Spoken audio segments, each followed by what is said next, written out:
Hello everyone, welcome on my channel education hub 940 पर। तो आज हम बात करने वाले हैं होम रूल आंदोलन के बारे में। तो आज हम होम रूल आंदोलन के बारे में क्या क्या पढ़ने वाले हैं उसको जानते हैं।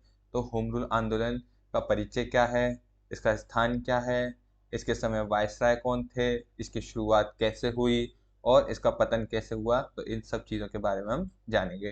तो चलिए वीडियो को स्टार्ट करते हैं। तो आपसे एक रिक्वेस्ट है, यदि आप चैनल पर नए आए हैं तो प्लीज़ चैनल को सब्सक्राइब कीजिए, लाइक कीजिए और कमेंट करना ना भूलें। तो चलिए स्टार्ट करते हैं होम रूल आंदोलन को।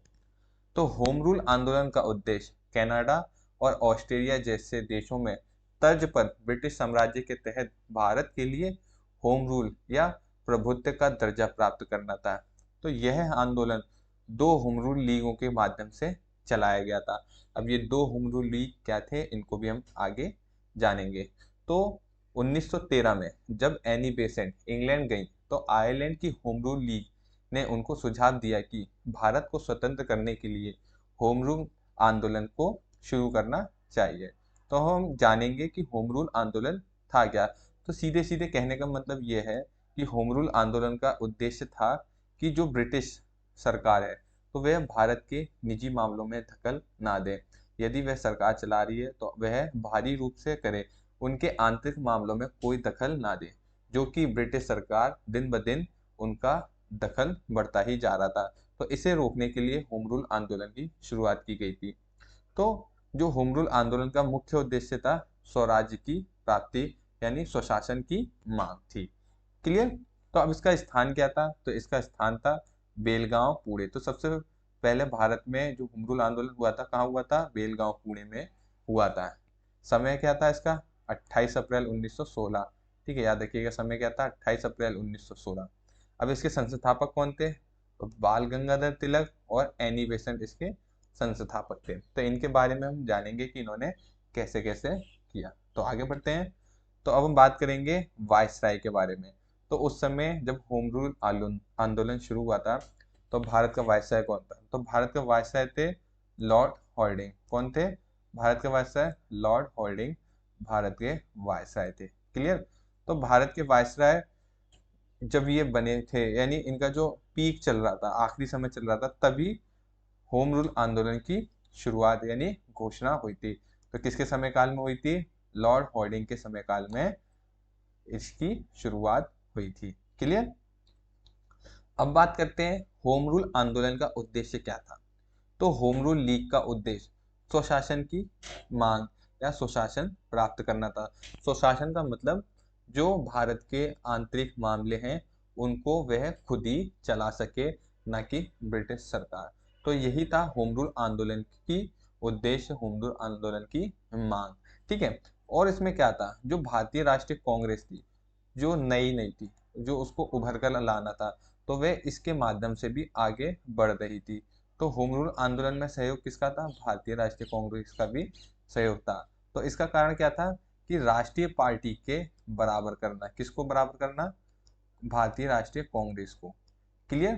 तो अब आपको समझ आ गया होगा होम रूल आंदोलन का उद्देश्य क्या था, स्वशासन की मांग। ठीक है। तो किसके द्वारा किया जा रहा था, बाल गंगाधर तिलक और एनी बेसेंट के द्वारा किया जा रहा था। ठीक है। तो अब बात करेंगे होम रूल आंदोलन की शुरुआत।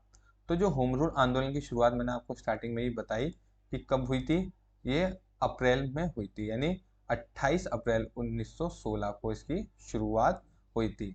तो यह दो चरणों में इसकी शुरुआत हुई थी। याद रखिएगा, एग्जाम में कभी पूछ ले तो आपसे ऐसा पूछ सकता है कि होम रूल आंदोलन की शुरुआत कितने चरणों में हुई थी। तो याद रखिएगा आप, दो चरणों में इसकी शुरुआत हुई थी। ठीक है। पहला चरण क्या था, अप्रैल 1916। ठीक है। और दूसरा चरण था सितंबर 1916। क्लियर। तो बाल गंगाधर तिलक पहले चरण में थे और एनी बेसेंट दूसरे चरण में। क्लियर। तो दो होम रूल लीग की स्थापना, इसमें पहली कौन सी थी, पुणे होम रूल लीग, और दूसरी कौन सी थी, मद्रास होम रूल लीग। ठीक है। तो बाल गंगाधर तिलक के द्वारा होम रूल लीग कौन सा देखा गया था, पुणे जो कि बेलगांव में था। ठीक है। और मद्रास में कौन सा देखा गया था, एनी बेसेंट के द्वारा। क्लियर। तो आपको ये चीज समझ आनी चाहिए कि होम रूल आंदोलन की शुरुआत कैसे हुई थी, तो 2 चरणों में हुई थी। पहला चरण अप्रैल में हुआ था 1916, दूसरा चरण सितंबर 1916। तो पहले चरण पुणे बेलगांव, जिसका नेतृत्व किसने किया, बाल गंगाधर तिलक ने किया, और दूसरा मद्रास, जिसका नेतृत्व किसने किया, एनी बेसेंट के द्वारा किया गया था। क्लियर। अब बात करते हैं होम रूल आंदोलन के और शुरुआती चरण क्या थे। तो इसमें जो प्रथम विश्व युद्ध चल रहा था, ठीक है, किसके समय में ही हुआ था, होम रूल आंदोलन के समय ही प्रथम विश्व युद्ध की शुरुआत हुई थी। ठीक है, तो भारतीय राष्ट्रीय कांग्रेस उस समय क्या कर रही थी, इस एक तरह से इसका नेतृत्व भी कर रही थी। तो उसने क्या कहा था कि ब्रिटेन की सहायता करने का निर्णय लिया और युद्ध में ये लोग उतर गए थे। अब युद्ध में उतरने का कारण क्या था कि अगर भारतीय लोग ब्रिटेन का साथ देंगे तो युद्ध समाप्ति के बाद, ठीक है, तो ब्रिटेन भारत को आज़ाद कर देगा। परंतु ऐसा नहीं हुआ। यानी भारतीय राष्ट्रीय कांग्रेस को पहले ही यह अनुमान हो गया था कि ब्रिटेन ऐसा नहीं करेगा। क्लियर। तो इस कारण क्या हुआ था, जो भारतीय नेताएं थे उनमें असंतुष्टि का अभाव हो गया और वह कोई दूसरा मार्ग खोजने लगे।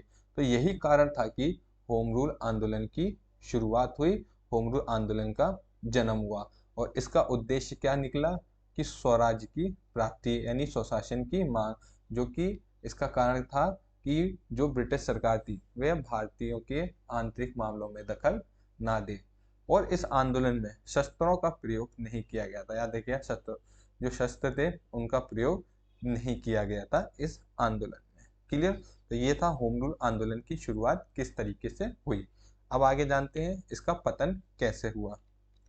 तो लोकमान्य तिलक जी वैलेंटाइन चिरोल के खिलाफ मानहानि के मुकदमे में वह इंग्लैंड भाग गए थे। ठीक है, किसके कारण, वैलेंटाइन चिरोल के मानहानि के मुकदमे के कारण वह इंग्लैंड भाग जाने के कारण होम रूल आंदोलन पटरी से उतर गया, यानी यह फीका पड़ गया। और एनी बेसेंट जो मजबूती से इसका नेतृत्व कर रही थी, तो उनका भी हाथ कैसा पड़ गया, हल्का पड़ गया। तो जिस कारण क्या था, इसका पतन होना शुरू हुआ। दूसरा कारण था कि सभी लोग होम रूल आंदोलन को गर्मजोशी से स्वीकार नहीं करते थे, यानी इसे मजबूती से आगे नहीं बढ़ा रहे थे, जिस कारण क्या था, होम रूल आंदोलन का पतन हुआ। और मुस्लिम, एंग्लो इंडियन और गैर ब्राह्मण समुदाय भी इस पर क्या कर रहे थे, गंभीर आपत्तियां दिखा रहे थे, जिस कारण इसका पतन होने लगा। अगला कारण था सत्याग्रह, अहिंसा और गांधीवाद दर्शन का विचार।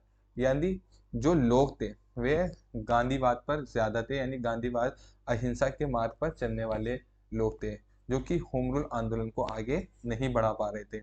इस कारण क्या था, इस आंदोलन को समाप्त कर दिया गया। तो इस कारण इसका पतन हो गया। तो ये था होम रूल आंदोलन का पतन।